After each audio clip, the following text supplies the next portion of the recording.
लाला मोहन के दर्शन देखो आज। आपको कल हमारी याद आ रही थी ना? मोहन कह रहा है, लाला कह रहा है आपको याद आ रही थी, कल तो वीडियो नहीं आया है ना? आज दर्शन कर लो।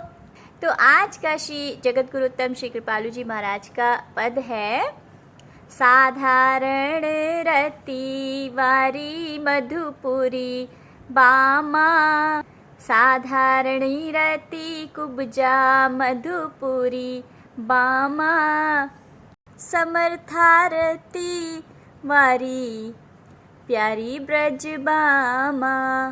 इस पद का आशय है कि आपने सुना होगा भगवान ने कुब्जा पर अपनी कृपा बरसाई थी। कुब्जा जो मथुरा नगरी में, जब भगवान वृंदावन से मथुरापुरी को गमन किए थे, मधुपुरी मतलब मथुरा नगरी, तो उसमें जब भगवान गमन कर लिया और वहाँ पहुँचे, जैसे ही एंट्री की थी तो भगवान का सामना कई सारे भक्तों से, कई सारे लोगों से हुआ। उसमें एक कुब्जा भी थी जो कि बहुत ही कुरूप थी, उसका रूप रंग बड़ा ही व्यर्थ, मतलब बहुत ही खराब था, उसको कोई भी नहीं देखता था। वो कंस का चंदन घिसने का काम करती थी। जब आप भागवत में पढ़ेंगे ना, श्रीमद् भागवत में, तो उसमें आपको ये कथा भी मिलेगी। तो वो जब चंदन घिस के केवल और केवल राजा कंस के लिए ही, महाराज कंस के लिए ही ले जाती थी।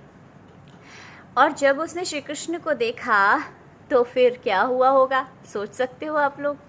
लेकिन और वो इतनी लट्टू हो गई कृष्ण को देख करके, इतनी पागल हो गई कि उससे फिर और कुछ याद ही नहीं रहा। तो वो जो चंदन हाथ में लेकर के जा रही थी, तो उसने बरबस ही भगवान को की आज्ञा लेकर के उनके चरणों में अर्पित कर दिया, उनको लेपन करना शुरू कर दिया, और भगवान ने उस चंदन का उसको फल भी दिया। लेकिन अब जब कि कृष्ण चंदन लगवा चुके तो ठीक है, अब वो जाने लगे। लेकिन जब वो जाने लगे तो उसने उनका हाथ पकड़ लिया और उनको रोकने के लिए विनती करने लगी, उनको अपने साथ ले जाने की विनती करने लगी, उनसे वो प्रेम कर बैठी। तो अब कृष्ण क्या करते, वो सकुचा गए, क्योंकि भैया बलराम भी थे साथ में और सारे गोपगण भी थे। तो उन्होंने कहा कि मैं तुम्हारी कामना को ज़रूर पूरी करूँगा, और उसको उसकी कामना के अनुसार उसको फल दिया। लेकिन कारण क्या था कि अब यहाँ पे ये साधारण रति की बात आती है, क्योंकि साधारण रति मीन्स उसने अपनी इच्छा यानी अपनी भावना के अनुसार भगवान को देखा, और भगवान ने उसकी जो इच्छा थी, यानी काम भाव, जो भी कामना उसकी थी, काम भाव हो या जो भी उसकी इच्छा रही, उस इच्छा के अनुसार उसने उससे भगवान से प्रेम किया और उनको पाना चाहती थी। वो निसंकोच वो भी गोलोक धाम ही गई, उसका कोई भी वो नहीं था कि जो है उसको कुछ और भगवान ने प्राप्त कराया, नहीं, उसको भी गोलोक धाम मिला और भगवान से प्रेम, बहुत बड़ी चीज़ उसे प्राप्त हुई। उनका प्रेम प्राप्त होना बहुत बड़ी चीज़ प्राप्त हुई। लेकिन फिर भी वो साधारण रति में ही मानी जाती है, क्योंकि उसका स्वार्थ था।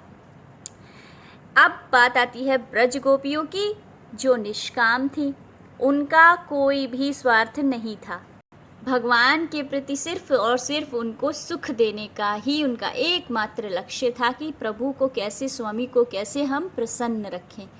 किस बात में उनकी प्रसन्नता है, हम स्वयं से उन पर कोई भी ज़बरदस्ती या अपनी कोई भी इच्छा पूर्ति कराने की उनकी कोई इच्छा कभी नहीं थी। अपनी इच्छा पूर्ति कराने की इच्छा नहीं थी, बल्कि भगवान की पूरी करने की उनकी केवल इच्छा रहती थी हमेशा। ये बहुत बड़ा, एक छोटा सा देखने में लगता है, लेकिन बहुत बड़ा अंतर है। इसलिए भगवान उन ब्रज गोपियों के पीछे पीछे भागते हैं, उनके ऋणी रहते हैं। भगवान कहते हैं मेरे पास में जो अंतिम सीमा है वो मेरा धाम, वो भी मैं उन्हें दे दूँ ना तो भी मेरे पास कुछ नहीं है, मैं भिखारी हूँ उनके प्रेम के आगे। मेरे पास सब कुछ होते हुए भी मैं उनको कुछ नहीं दे सकता, क्योंकि उन्होंने जो मुझे प्रेम दिया है उसका कोई मूल्य है ही नहीं मेरे पास जो मैं उन्हें चुका सकूं। इसलिए हमारी ब्रज गोपियाँ ही सर्वोपरि हैं भगवान के लिए, तो सोचिए हमारे लिए क्या होंगी, है ना। तो वो समर्थारती में थी, ठीक है। और हमारी लाडो तो बात ही है ना, अलग है। हमारी लाडली की तो बहुत ऊंची स्थिति है, लाडली से ही कृष्ण है ना। राधे राधे।